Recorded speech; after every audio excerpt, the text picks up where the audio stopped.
Radio C4. Conectando y comunicando al cuerpo de Cristo.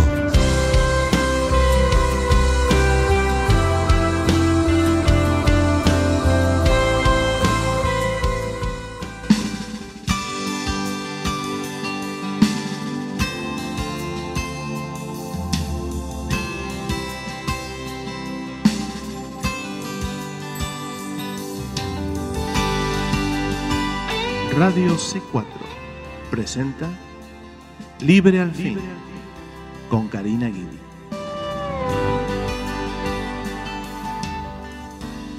Que el Señor les bendiga, queridos hermanos, hermanas en Cristo, familiares y amigos que nos oyen hoy en otro programa de Libre al Fin. Y por la gracia y la misericordia de Dios, hoy tenemos otro día más que podemos estudiar juntos la palabra de Dios. Alabado sea su nombre.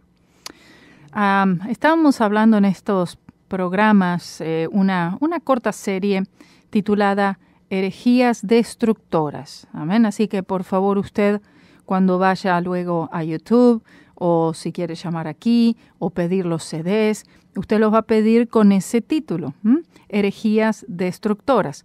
No sé cuántos CDs van a ser en el caso que lo quieran en forma de CD, serán 3 o 4 o 5. Pero esto es en relación, estamos tocando algunos temas en referencia a doctrinas falsas que han penetrado en la iglesia. Hay muchos detalles, muchos. Estoy pensando en este mismo momento de cantidades de manifestaciones y métodos que se han visto a lo largo de los últimos por lo menos 30 a 40 años, pero quizás no da para decirlos todos. La doctrina que estamos viendo en este momento es una doctrina que está basada en la experiencia personal. Es el culto a la experiencia personal y a la fe individualista. Es decir, cada uno pueda creer como quiera creer, conforme a la experiencia personal que ha tenido. Esto es muy peligroso. Y lo que está ocurriendo en los medios neopentecostales acerca de lo que se denominan las experiencias espirituales de tipo personal. Todos nosotros tenemos experiencias personales con el Señor. Amén. Claro que sí. Yo tengo mis experiencias personales con el Señor. Pero tenemos que tener cuidado. Número 1, esa experiencia personal tiene que ser bíblica. Número 2, nosotros no podemos tomar una experiencia personal y de esa experiencia construir toda una doctrina e imponerla a las demás personas.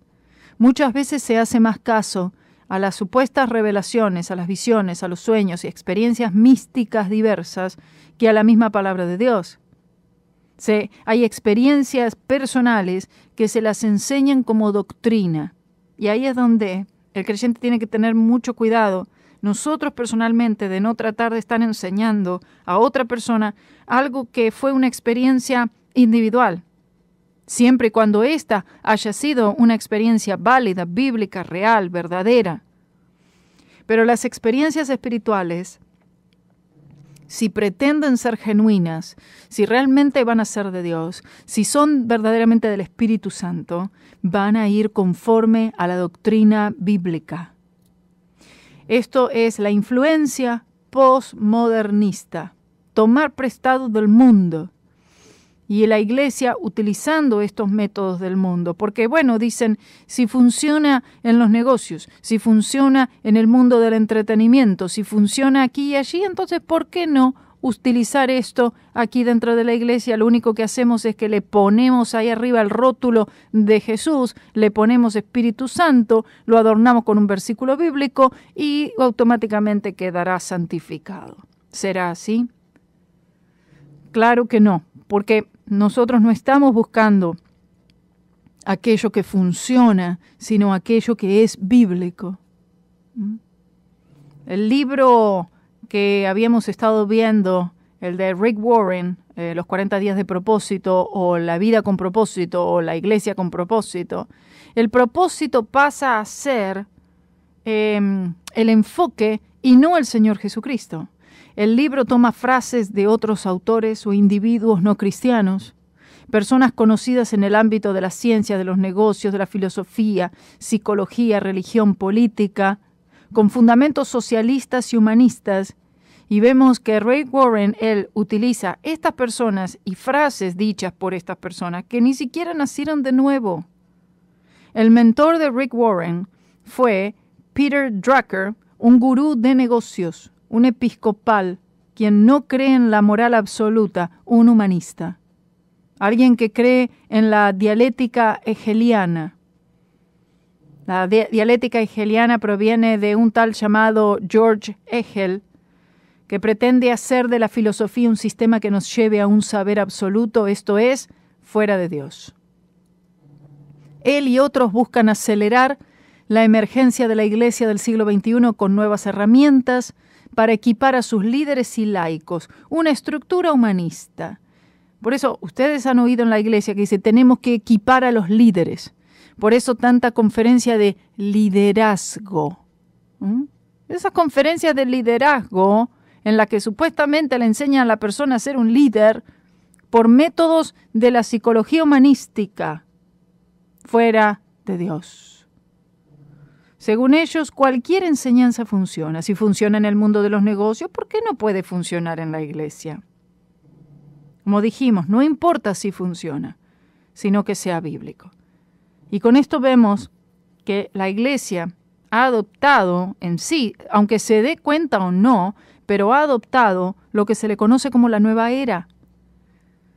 De acuerdo a la definición proporcionada por el doctor José Luis Bautista, la nueva era es un proyecto para crear un nuevo orden mundial mediante la transformación mental del hombre.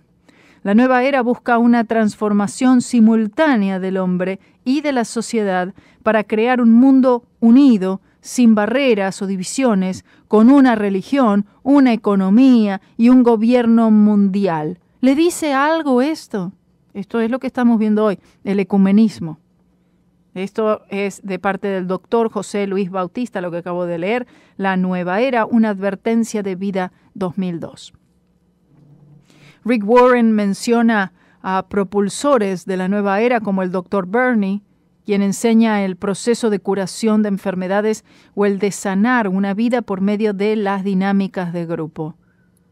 Dicen que el proceso dialéctico es más efectivo en un grupo pequeño donde el líder puede traer a todos a un solo pensamiento y a un consenso. Allí levantan el ánimo de las personas.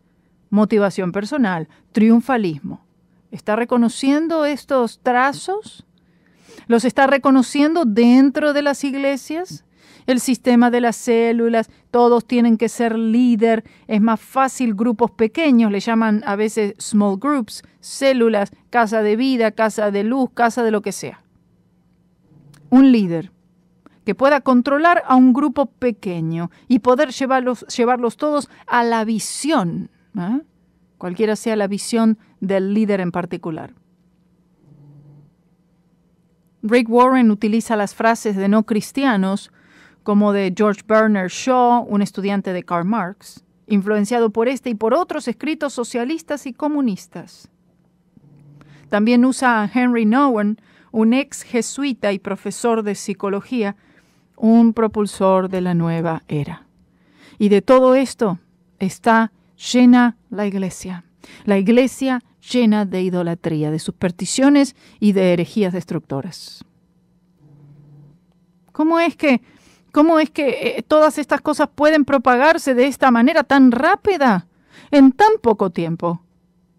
¿De qué manera es que Satanás puede lograr que estas cosas puedan ser diseminadas de esta forma? Bueno, 2 Corintios 11, del 13 al 15, nos lo dice.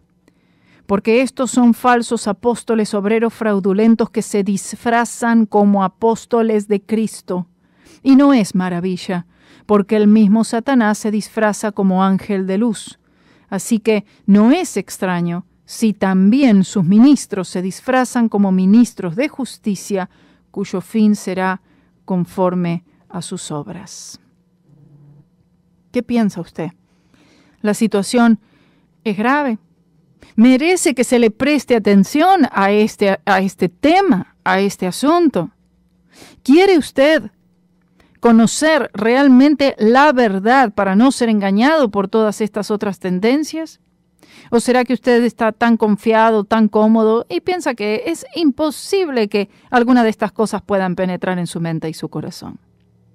Yo les digo que sobre todo a todos estos cristianos nuevos que no tienen demasiada cantidad de años en el camino del Señor, que todas estas cosas de las cuales hablo, muchas de ellas dicen, yo esto nunca lo oí, no sé de qué se trata, no lo conozco, son los que más cuidado tienen que tener porque son los más vulnerables y los más fáciles a que puedan entrar en alguna de estas herejías debido a que no las conocen y muchas de estas cosas suenan cristianas, pretenden serlo. Lo leímos recién, ministros de luz, pretenden ser de Cristo, dicen ser apóstoles de Cristo. Amén. Por eso es que Pablo cuando él defendió su apostolado, porque habían falsos maestros, estaban los judaizantes, y estos falsos apóstoles venían a traer otra doctrina, venían a traer otra enseñanza diferente de la que él ya les había dado. Satanás sabe muy bien cuál es la iglesia apóstata y cuál es el remanente. Y una de las tácticas favoritas de Satanás es negar al hombre o mujer verdaderamente llamado por Dios y va a tratar todo tipo de esfuerzo para lograr que las personas no lleguen a oír a aquel que ha sido definitivamente llamado por el Señor. Los corintios estaban experimentando un avivamiento real, pero si el problema de los falsos apóstoles no era tratado, la iglesia de Corinto estaba en peligro de ser destruida completamente y ellos revertir a su antigua manera de pensar. Estaba todo en juego, podían perderlo todo. Dos cosas son necesarias: el arrepentimiento y volver a la cruz de Cristo y despojarse a sí mismo de todo error. Solamente el mensaje de la cruz corrige y saca a luz el error de los corazones. Solamente el mensaje verdadero, que es la cruz de Cristo, puede deshacer todos estos planes, estos argumentos de Satanás. Si el creyente pasa por alto la corrección, esto va a acarrear un juicio. Pablo no quería ser severo con los corintios. Él no quería ser duro con ellos. Él los amaba, pero era necesario. Cuando crecemos en la gracia y en el conocimiento del Señor, lo que es de la carne se hace más y más obvio. Y queremos que esto suceda. Queremos que todas nuestras obras malas, todos nuestros pensamientos erróneos sean expuestos delante de la luz del Señor Jesucristo. Este movimiento, que es el que une todas estas diferentes tendencias y movimientos falsos, herejías, que es el movimiento de la nueva era o la era de Acuario se llama. Este movimiento tiene muchas subdivisiones, pero es en general una recopilación de sistemas y de pensamientos metafísicos orientales. Es una conglomeración de teologías, esperanzas y expectativas que enseña la salvación de manera ecléctica y utópica, es decir, como el reino ahora. Nosotros vamos a cristianizar todo esto. Vamos a convertir todo esto en una utopía. Es la teología de sentirse bien con uno mismo, la tolerancia universal, la moral relativa. Son doctrinas de demonios. Aunque se vean lindas y piadosas, pero son doctrinas de demonios igual. Es difícil de definir por qué no hay una jerarquía específica, ni membresía, doctrina, dogma en este movimiento de la nueva era. Son diferentes pensamientos que llevan a una verdad universal. Por eso tenemos la unión de diferentes, no están los místicos, están los católicos, también bienvenidos, no hay ningún problema. Viene mormón, venga también, querido hermano en Jesucristo, todos son hermanos, no hay ningún problema. Dice, no, es que no hay que discriminar, dice. Dicen es que el Señor no hace excepción de personas. Tergiversan versículos de la Biblia y frases, ¿no? En general, para justificar esta tolerancia, pero que es una tolerancia que pone a Dios fuera. Es una tolerancia que es fuera de la cruz de Cristo. El término nueva era se refiere a la era de Acuario. Porque, a ver, para que exista este tipo de ecumenismo, de unidad, de este tipo, en el que la doctrina no importa. No podemos nosotros detenernos en doctrinas, no hay tiempo para eso. Estamos nosotros para solucionar problemas más grandes, el hambre en el mundo, la injusticia social y un montón de otros rollos. Así que no importa lo que cada uno crea, siempre y cuando podamos converger en algún punto en común y todos luchar para traer el bienestar, la salud, la prosperidad, etcétera, etcétera.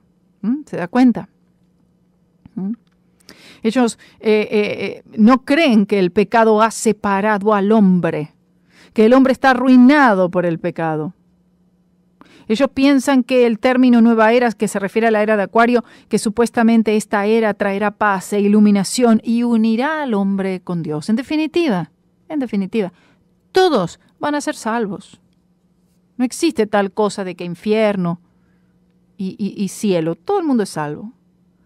En este movimiento el hombre es el centro.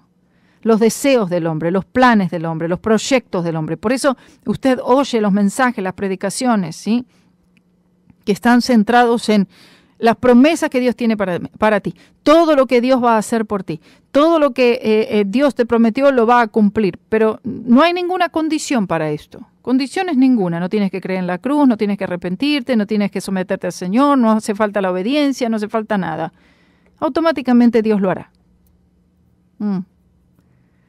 Por eso vemos el hombre como el centro y Dios, como es como un mago que cumple los deseos de aquellos que le frotan la lámpara. Se lo ve al hombre como divino, como co-creador, como la esperanza para la paz y la armonía futura. Creen que son afectados solo por sus pensamientos.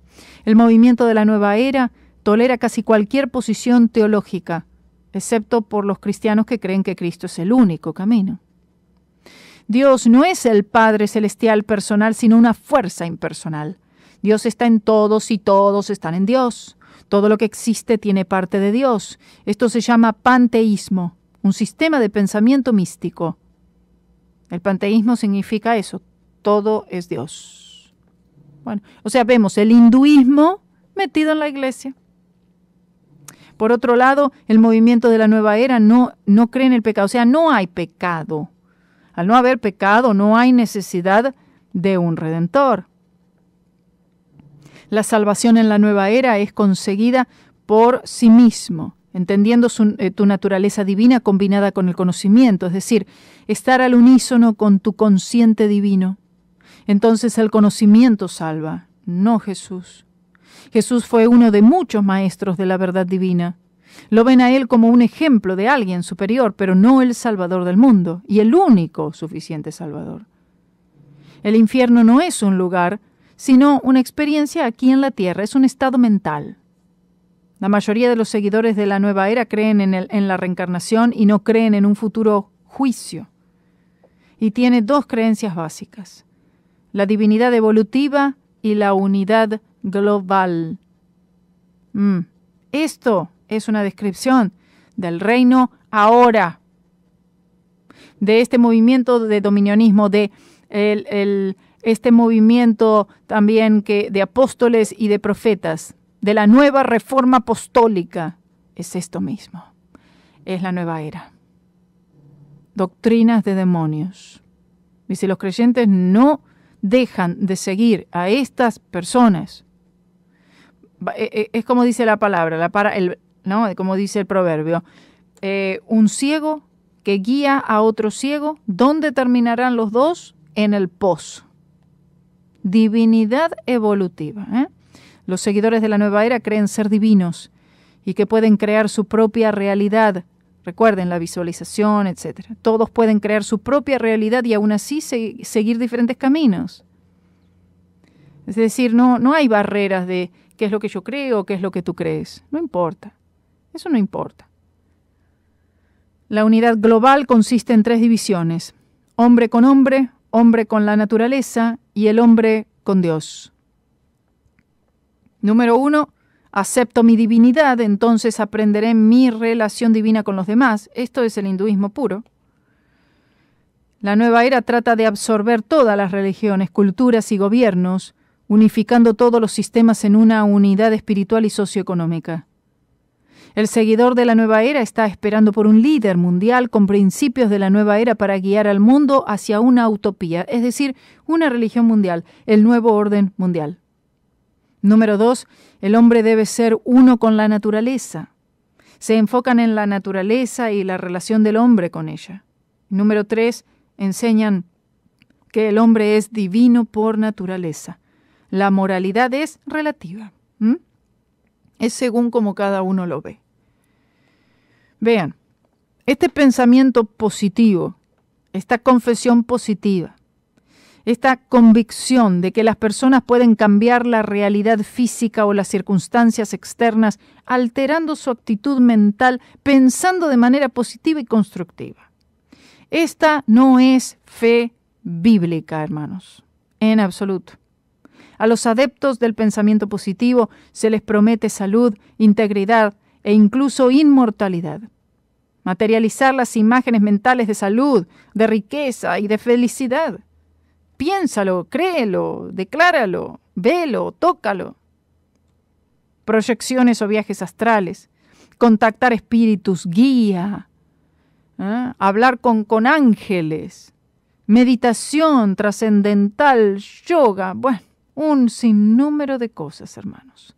Otra vez, repito, esto no es fe en Dios. ¿Cuál es la oposición hecha contra el Evangelio por los poderes del pecado y Satanás en los corazones de los hombres? La ignorancia, los prejuicios, los malos deseos, las vanas imaginaciones, los razonamientos carnales, los pensamientos altivos, pensamientos preconcebidos, el orgullo, las opiniones, etcétera, que se exaltan por encima del conocimiento de Dios. El enemigo ha sido muy astuto en poder mantener cautivos a los creyentes en todas estas cosas y mantenerlos entretenidos en obras, mantenerlos entretenidos en tratar de de crear una unidad, una perfección por sus propias fuerzas, y esto jamás será hecho. Es una obra solamente del Espíritu Santo de Dios. Es cierto, la palabra del Señor dice: vestíos de toda la armadura de Dios para que podáis estar firmes contra las acechanzas del diablo. En Efesios 6:11. Y es el Espíritu Santo de Dios solamente que puede hacer estas cosas. La armadura de Dios significa un conocimiento, un entendimiento correcto de la palabra de Dios. Y de esta forma es el Espíritu Santo el que va a darnos toda victoria sobre las acechanzas del diablo, gloria a Jesús, el pecado, el mundo. ¿Sobre qué base? La base de la fe en lo que Jesucristo hizo en la cruz del Calvario. Gloria, gloria sea el nombre del Señor. En el pasaje que habíamos mencionado anteriormente, en 2 Corintios 10, habla de estas armas que nosotros tenemos. Las armas de nuestra milicia. Son poderosas en Dios, hermanos. Poderosas. Aleluya. Es decir, tenemos una victoria asegurada. Y es solo por el poder de Dios. Por eso dice armas poderosas en Dios, no armas poderosas en el hombre. Y todo esto ha sido provisto en la cruz del Calvario. Esto no es algo que el hombre puede producirlo, algo que viene de la contribución humana, que viene de algún proyecto, plan, estrategia humana, método humano. En absoluto. Todos estos planes y proyectos muchas veces de las iglesias, y vamos a salir por las calles, y vamos a hacer esto, y vamos a ir aquí, y vamos a ir allí. Esto es esta mentalidad misma, una mentalidad triunfalista, en querer forzar las cosas y construir una utopía que no existirá hasta que Jesús venga por segunda vez. Él volverá. Y cuando el Señor Jesucristo vuelva con sus millares de santos, con sus millares de ángeles, Él volverá, gloria al Señor, su segunda venida, y ahí es que Él va a establecer un reino un reino por 1000 años, un reino en el cual Él nos va a demostrar y demostrará al mundo entero la intención que Él tuvo siempre. Y ese reino, en esa perfección, en esa vida, en ese gozo, en esa prosperidad, es algo que jamás nosotros aquí, por más esfuerzo que hagamos, vamos a poder conseguir. Nosotros no podemos convertir este mundo presente en esa utopía. Esto es algo que el Señor solamente puede establecer. Y esto será cuando venga Él. Amén. Esto será cuando Él lo determine. Y no será cuando el hombre lo determine. Porque Dios, Él es soberano. Y tenemos que entender la soberanía de Dios por encima de todas las cosas, porque si no caemos en el gran pecado de, ir por encima de la misma soberanía del Señor. Y con esto estamos básicamente diciendo que los dioses somos nosotros y los que tomamos las decisiones somos nosotros. Hay una altivez, hay un orgullo, hay una jactancia tan grande en este tipo de predicadores, en estos ministros, en estos apóstoles, en los cuales ellos son los que están haciendo todo. Ellos son los que están evangelizando, cristianizando. Ellos te dan los números de las personas que están siendo sanadas y salvadas y libertadas, etc. Lo que hay es, un espíritu inflado. Eso es lo que se ve, eso, un espíritu inflado. Lo que se le conoce como el triunfalismo, hermanos. Y que el Señor nos ayude. La palabra del Señor nos dice, mire, cuando el Señor Jesucristo Él dijo, salid de en medio de ellos. Salgan de en medio de ellos. Vendrá el tiempo cuando no sufrirán la sana doctrina, sino que teniendo comezón de oír, se amontonarán maestros conforme a sus propias concupiscencias y apartarán de la verdad del oído y se volverán a las fábulas. Si las personas quieren ir a fábula, imagínense, van a encontrar muchos que se dedican exclusivamente a eso, a hablar de pura fábula. Bendito sea su nombre. Vamos a una pausa y volvemos en un momento.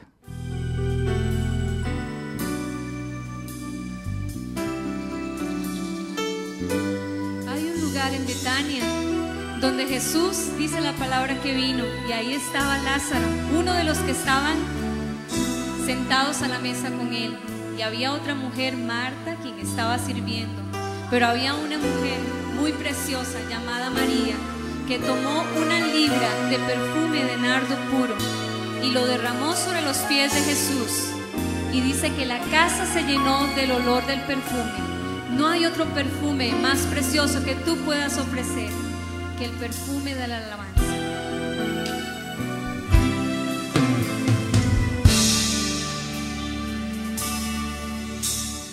Tengo un perfume que solo es para ti, es mi alabanza, es mi adoración. Tengo un perfume que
Estamos de vuelta aquí en Libre al Fin. Quiero que pasemos a un pasaje de las Escrituras extraordinario. Cuando a veces voy a algún otro lugar, a algún otro país, este es un pasaje que en algún momento me gusta poder usarlo cuando sea que el Señor dirige a usarlo. Segunda de Reyes 4, 38 al 41. Escuche. Segunda de Reyes 4, 38 al 41. Dice así. Eliseo volvió a Gilgal cuando había una grande hambre en la tierra, y los hijos de los profetas estaban con él, por lo que dijo a su criado: pon una olla grande y haz potaje para los hijos de los profetas. Y salió uno al campo a recoger hierbas, y halló una como parra montés, y de ella llenó su falda de calabazas silvestres, y volvió, y las cortó en la olla del potaje, pues no sabía lo que era. Después sirvió para que comieran los hombres, pero sucedió que comiendo ellos de aquel guisado, gritaron diciendo: ¡Varón de Dios! ¡Hay muerte en esa olla! Y no lo pudieron comer. Él entonces dijo: traed harina. Y la esparció en la olla y dijo: da de comer a la gente. Y no hubo más mal en la olla. Oh, gloria sea el nombre del Señor. Este es uno de los más poderosos pasajes. Siento fuertemente la presencia del Señor al leerlo, simplemente al leerlo. Veamos algunos datos interesantes acerca de este lugar de Gilgal. Es un célebre lugar entre el Jordán y Jericó, cuya posesión dio inicio a la nueva historia de Israel en la tierra prometida, porque allí acampó el pueblo después de cruzar el río Jordán. En Gilgal el Señor le ordenó a Josué a circuncidar a la generación nacida en el desierto. En Gilgal se celebró la primera Pascua en tierra de Canaán, acontecimiento que se selló con la colocación de las 12 piedras simbólicas de las 12 tribus de Israel. Josué asentó allí su primer campamento en la región oeste de Palestina, y también los espías enviados a Jericó partieron de allí. Gilgal simboliza el lugar de la circuncisión espiritual, para recordar que somos ciudadanos del reino, que lo viejo pasó y vida nueva tenemos. De este reino estoy hablando del reino de ahora, sino estamos hablando del reino espiritual. En este pasaje vemos varias cosas. Vemos a Gilgal como un símbolo de la circuncisión, vemos la falta de discernimiento y conocimiento espiritual, el clamor del pueblo por el verdadero alimento y la solución, la palabra de Dios. Tenemos algunos tipos aquí como una olla grande. Esta olla grande representa el evangelio que ocupa un gran contenedor, la provisión de Dios. Un hombre no satisfecho con lo que Dios ha provisto, en este pasaje, ¿qué hace? Va a buscar otras hierbas. Falsa doctrina. Encuentra unas hierbas de calabazas silvestres. Es cuando el hombre busca de añadir a la palabra de Dios, lo cual siempre traerá muerte. Las hierbas eran el veneno, y la mayoría de la doctrina en la iglesia hoy no es bíblica, por lo tanto, están dándole de comer a las personas todos los días un poquitito de veneno. Si toda doctrina no está fundamentada en la cruz de Cristo, entonces, de alguna manera, traerá muerte. Y aunque esa muerte no suceda de un día para el otro, pero todos los días estar consumiendo un poquitito de esta levadura, de esta corrupción, va a traer esta muerte. La harina, como vemos en el pasaje, es la única respuesta para la muerte en la olla. La harina, por supuesto, un tipo de la palabra de Dios. Hoy los altares, vemos que son altares sin sangre. Se erigen altares, se levantan denominaciones, pastores, métodos, libros, todas estas cosas. Y la gente consume sin parar todo esto. Pero allí no está la sangre de Cristo. Y todo fue desencadenando en una serie de falsas enseñanzas a lo largo de, de los últimos aproximadamente 100 años. Primero, la de los demonios. Todo es un demonio. Si tú tienes un problema de algún, no sé, de alcohol, de homosexualismo o de lo que fuera, de mentira, es un demonio. Y hay que ir y hay que reprender el demonio. El problema después es, el problema es que tiene una muy baja autoestima y hay que levantarle la estima. Que en realidad el hombre no tiene una baja estima, sino tiene una estima demasiado elevada de él mismo. La psicología humanística, la risa santa. Si tú vas a un culto y comienzas a reírte así, a carcajadas sin parar, esto trae liberación, bendiciones, etc. La maldición generacional. El problema que tú tienes es porque ha habido alguien en tu familia, una tatarabuela, un abuelo por allí, que cometió tal o cual pecado y hay que ir y cortar la maldición generacional. Los encuentros, escribir los pecados, quemarlos, la famosa cobertura. Si tú no estás debajo de una cobertura humana, por supuesto, entonces tú estás bajo maldición. El gobierno de los 12. Ya lo tratamos, los 40 días de propósito, las tácticas de crecimiento.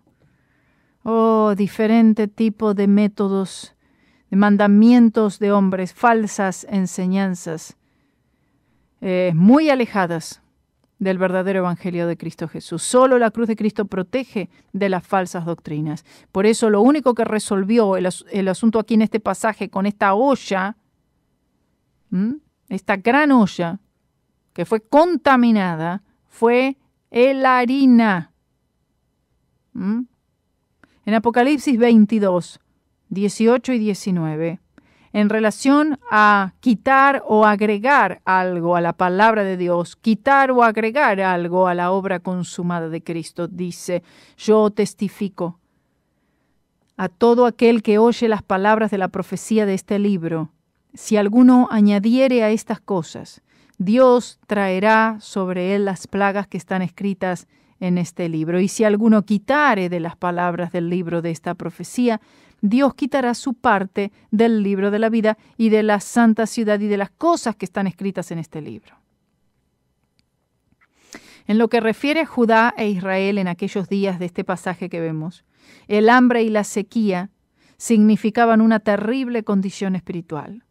Cuando ustedes ven en los pasajes en el Antiguo Testamento, hambre en la tierra, estaban hablando de la situación espiritual del pueblo de Israel. Dios traía esto debido a que el pueblo había abandonado al Señor y su camino. Y Dios siempre ha utilizado los elementos para enseñar. La paga del pecado es muerte. El pecado siempre traerá catástrofe. El hombre sabría esto si conociera lo que dice la palabra. El hombre ignora esto, por consiguiente cosecha terribles resultados. En Oseas, capítulo 8, versículo 7, dice: porque sembraron viento y torbellino segarán. No tendrán mies, ni su espiga hará harina, y si la hiciere, extraños la comerán.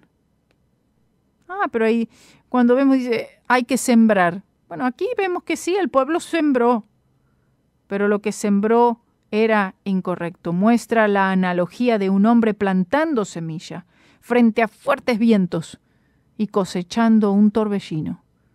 Asiria era aquellos extraños quienes tomaron las 10 tribus de Israel. Israel buscó ayuda en Asiria, de aquellos que buscaban destruirlos.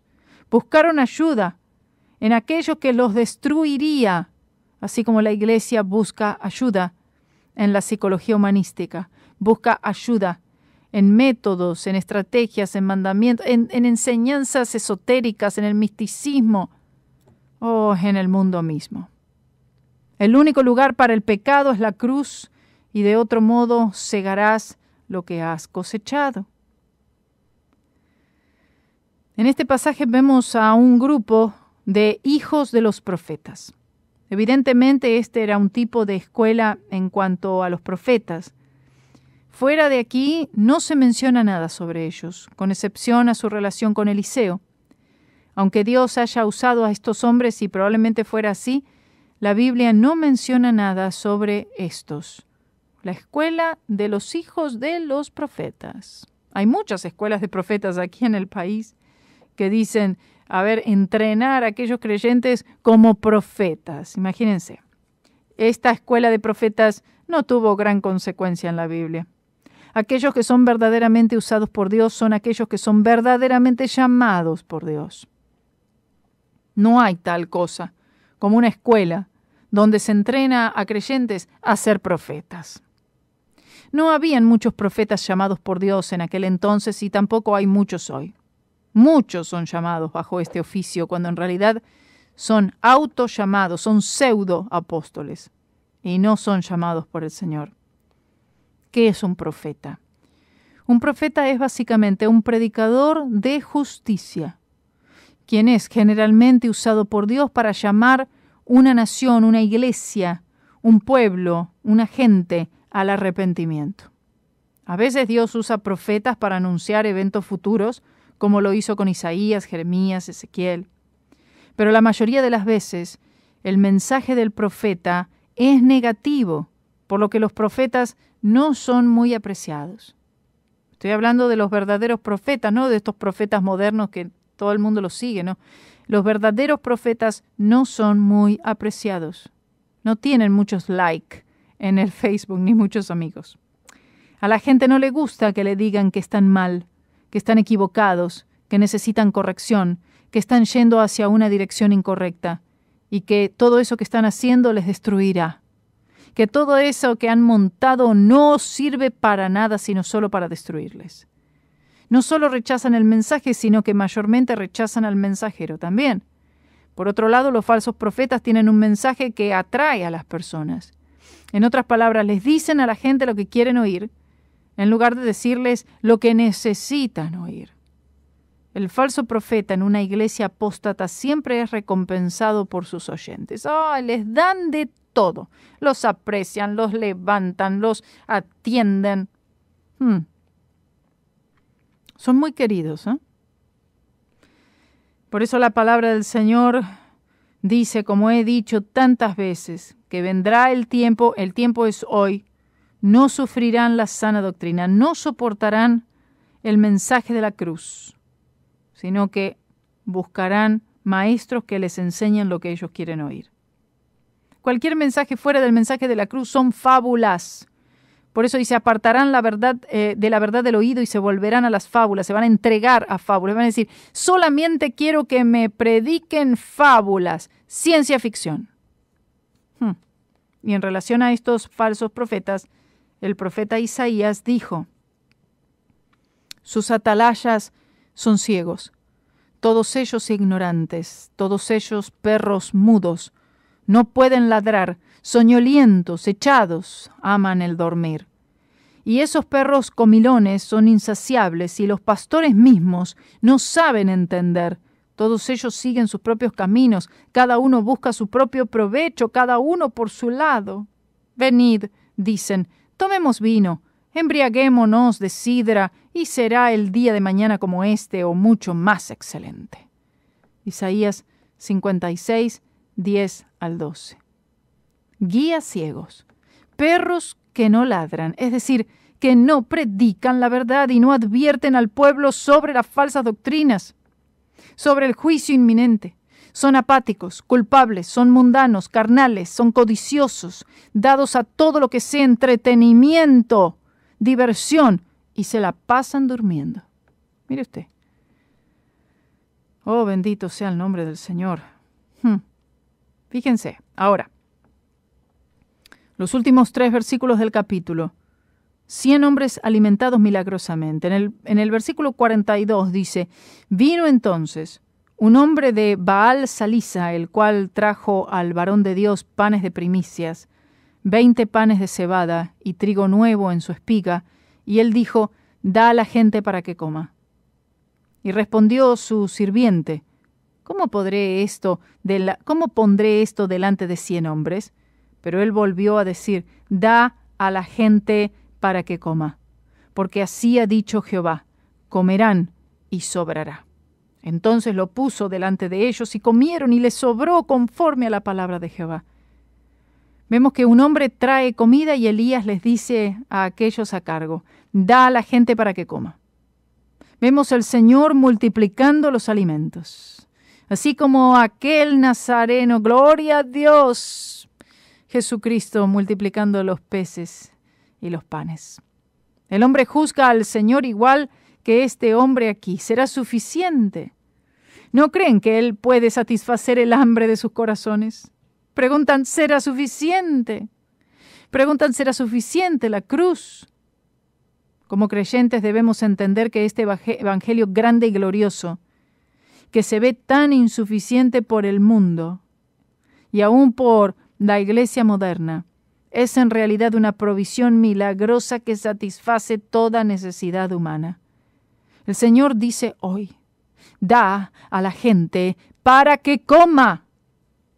¿Tú crees que lo que Cristo hizo en la cruz atiende a todas tus necesidades, toda pregunta, toda lucha, todo problema, toda atadura, y que limpia de todo pecado? Porque así ha dicho Jehová, comerán y sobrará. El poder de Dios no se acaba. Oh, hermanos, ya no hay tiempo, el tiempo se agota. Arroja el salvavidas y sálvalos hoy. El mensaje de la cruz es el salvavidas.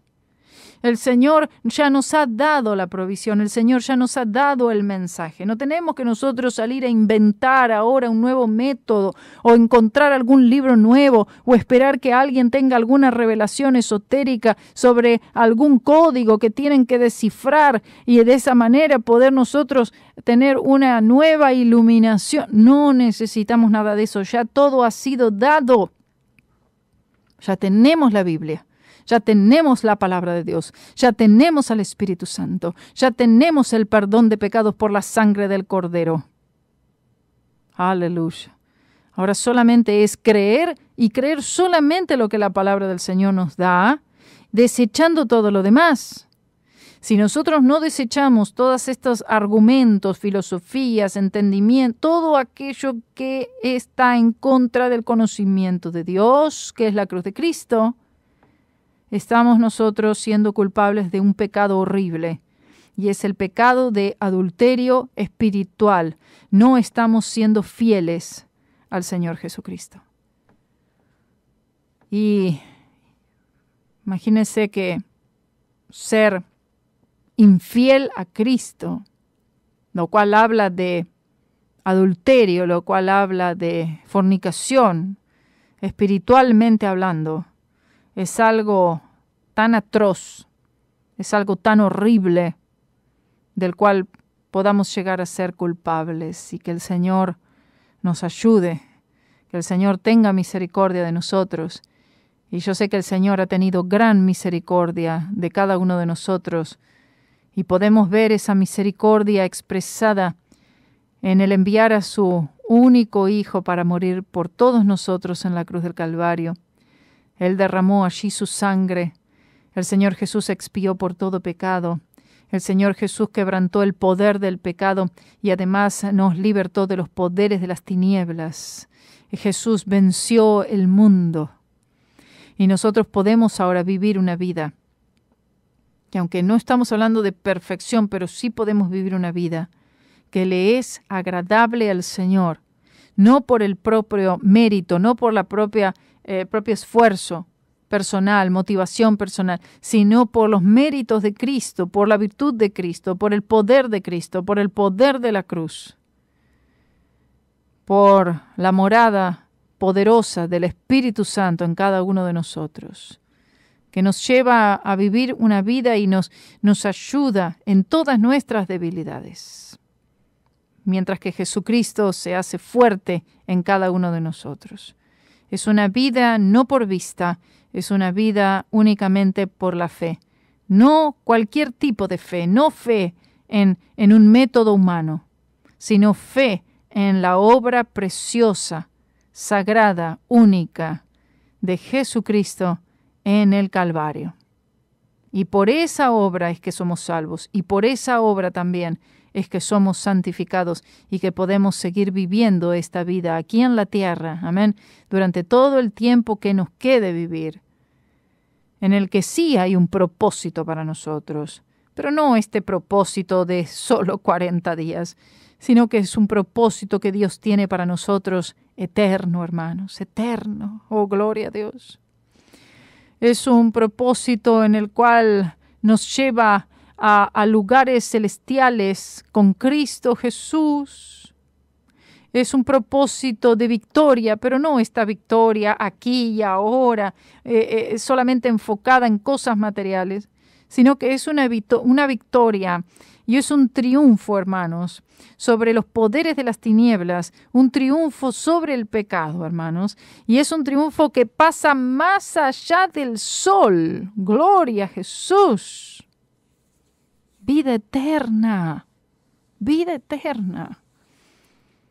Y que podamos nosotros vivir cada día con esa visión, en las cosas eternas, en las cosas de arriba, en lo que no perece, en lo que no puede corromperse.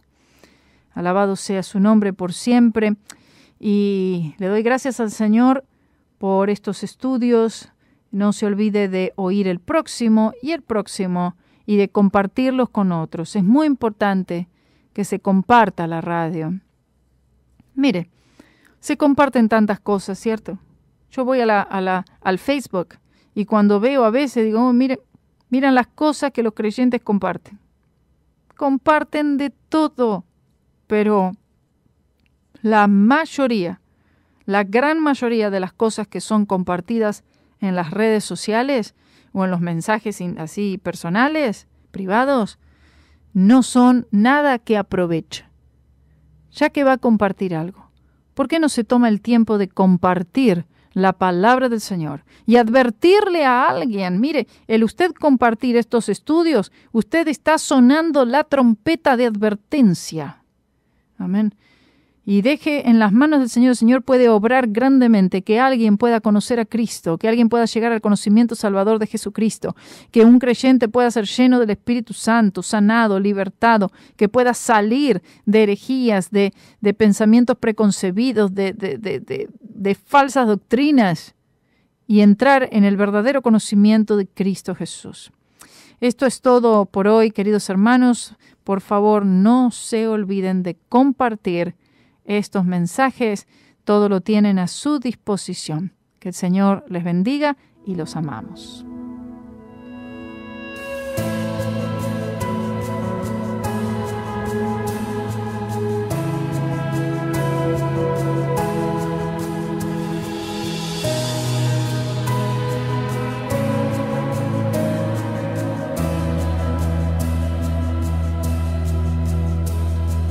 No existe oro y plata que puedan comparar el precio de tu sangre por la humanidad. En respuesta a tu gran bondad, nos postramos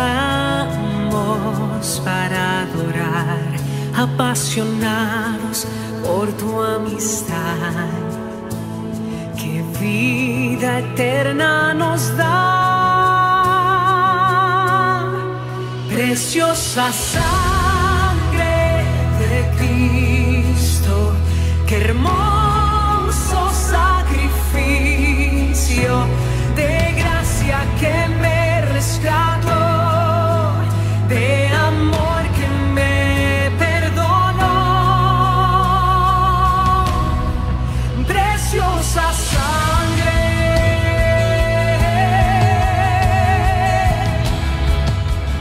oh Rey de gloria, tú mi Salvador.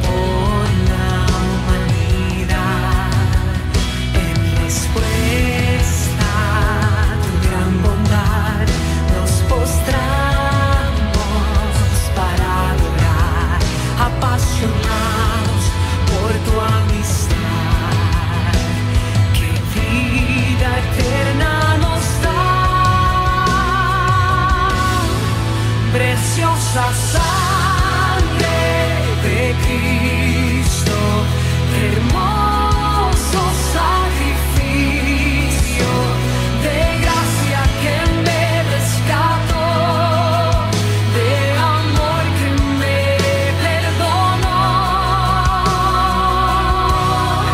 Preciosa sangre.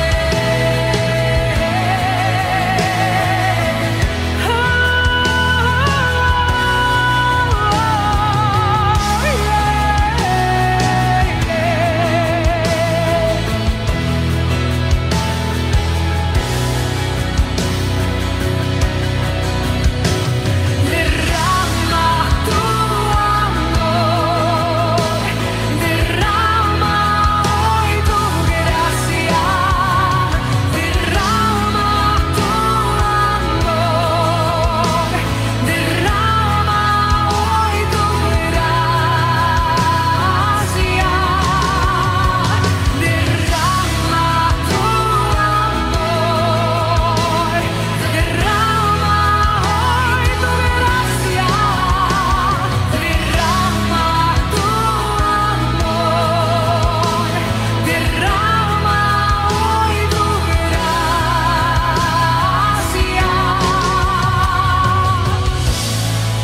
Preciosa sangre de Cristo, qué hermoso sacrificio de gracia que me rescató, de amor que me perdonó.